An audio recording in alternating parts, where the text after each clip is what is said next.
Chris Watts, who reported his wife Shanann and his daughters Bella and Celeste missing, is now being charged with their murders. This is the most inhumane, vicious crime that I have handled. Months after claiming that he was innocent, he finds himself in prison. Take this defendant into custody and have him serve the rest of his life in the Department of Corrections.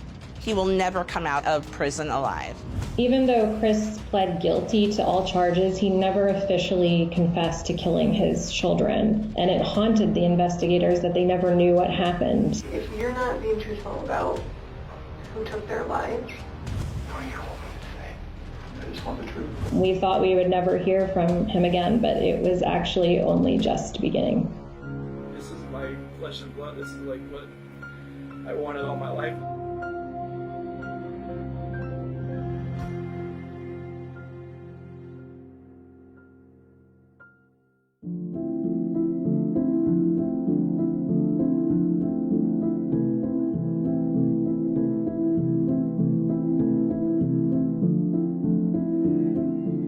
Chris Watts reveals the gruesome details of the murders of his wife and daughters. The convicted killer speaks with investigators from inside his Wisconsin prison cell.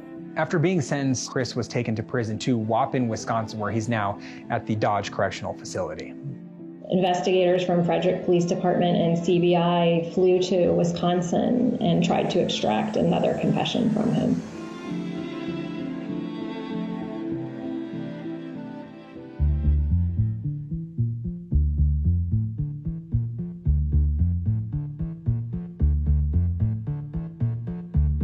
We never really got to talk about that night. What happened?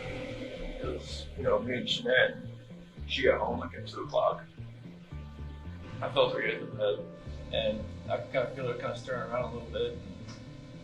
I just had a feeling that she knew like what was going on. I don't even want to say it, I felt like I had to. I just felt like there was already something in my mind that was implanted that I was going to do it, and I woke up that morning, it was going to happen, and I had no control of it. I woke her up, and it's like, hey, we just gotta talk. Okay. I just told her, I don't feel compatible. I don't feel like this is gonna work. Chris wants to tell her he wants a divorce and he's having an affair. That's the first time that he ever admits to Shanann that there is another woman in the picture, is moments after she got home. And she's like, I knew there was somebody else. And she's like, never gonna see the kids again. Never gonna see them again. Get off. Don't hurt me again. That's when Chris gets on top of his pregnant wife and starts to strangle her. Strangulation is a very personal form of murdering somebody. Chris says Shanann didn't say anything. He claims she didn't fight back. Why do you think she wasn't fighting? Maybe she was praying. Or the scripture says, don't forgive these people for they do not know what they do. Maybe she was saying that. I don't know what she was saying in her head. Did I know I was going to do that before I got on top of her? It's kind of like I just saw my life just disappearing before my eyes, but just like I couldn't let go. It was like somebody else, like if you picture somebody else around you, holding your hands, holding you, keep you from not letting go. And when she was gone, it was just like I didn't know what was going on. I was shaking. I didn't know what had happened. Shortly after he killed Shanann, he was pulling her off the bed with a bed sheet. And that's when his oldest daughter, Bella, walked in the room and saw what was going on. What'd she say?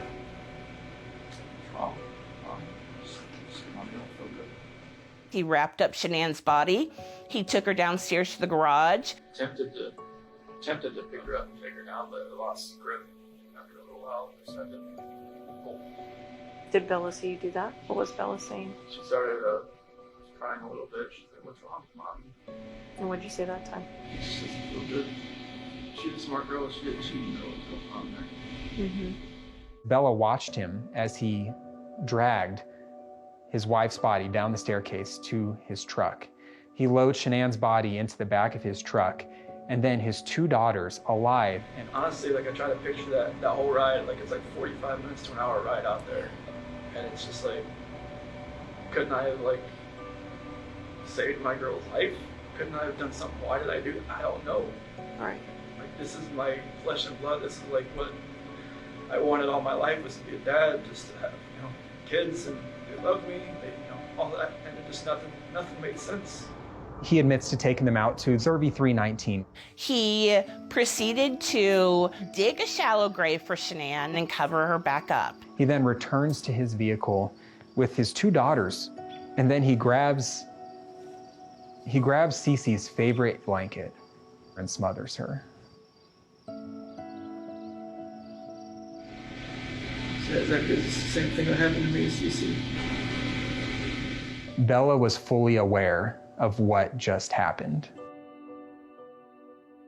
I don't know if I just said yes like a horrible person, or if I just put that blanket over her too and did the same thing. It's like every time I closed my eyes, I started to hear her saying, "Daddy, no," and that was it. I hear that every day. She fought for her life. Then he took the children one at a time and he put them into the oil tanks. Those are my kids. This is my baby. I have to talk to them every night. I don't see how this could happen. Okay. Every time I see pictures of them, I don't know how this could have happened. Being a dad was the best part of my life. I took it all away.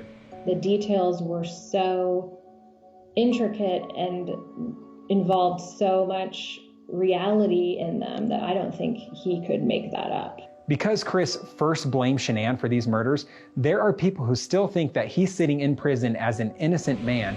Dad, I mean, I never thought I'd be in prison the rest of my life. I didn't want anybody had to trash her memory. I wanted them to know she was a loving wife, she was beautiful, she always helped everybody else, all her friends, her just friends, everybody. I didn't want anybody to take away what she did. I couldn't imagine a more beautiful, most amazing person for that to happen to. I really believe that she did think she had the perfect life and she really was happy.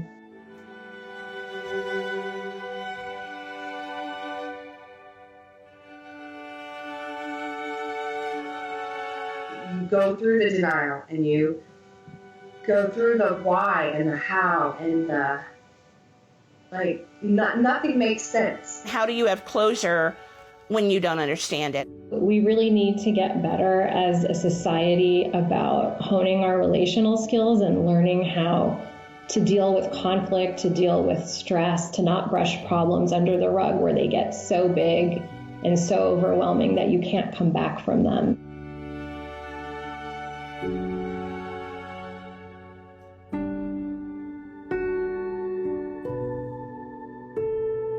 I did go to the funeral and it was very hard. I wasn't expecting it to hit me like it did when they brought out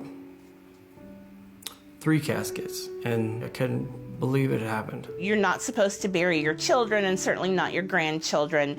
I believe the Watts family as well as the Rusek family are not together mourning, but they're certainly mourning equally. Everybody buried their issues with one another. It's going to be incredibly difficult for the Rusek family and the Watts family to fully heal from this or move on from it. Ronnie and Cindy Watts, they were not ready for the impact that it was going to have upon them. This feels like it just happened every day. And I do think that we're all 5 seconds away from choices that are going to lead us down a path to make us or break us. Chris Watts was your all-American dad with everything any man would ever want. Now he's sitting in a cell, convicted of the murders of everything he once loved. Shanann was buried as Shanann Rusek. They're all together finally in North Carolina.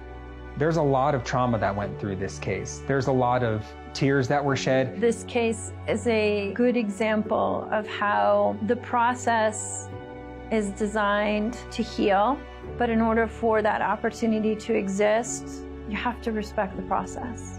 As far as Shanann's family, I just hope they're able to focus on the time that they did have. Shanann was such an empathetic person. I think we could change the world with people like Shanann if we were willing to learn from her legacy. The small town of Frederick, Colorado wants to remember Shanann, Bella, and Cece, and baby Nico, while also trying to make sure that this town can heal from the wounds.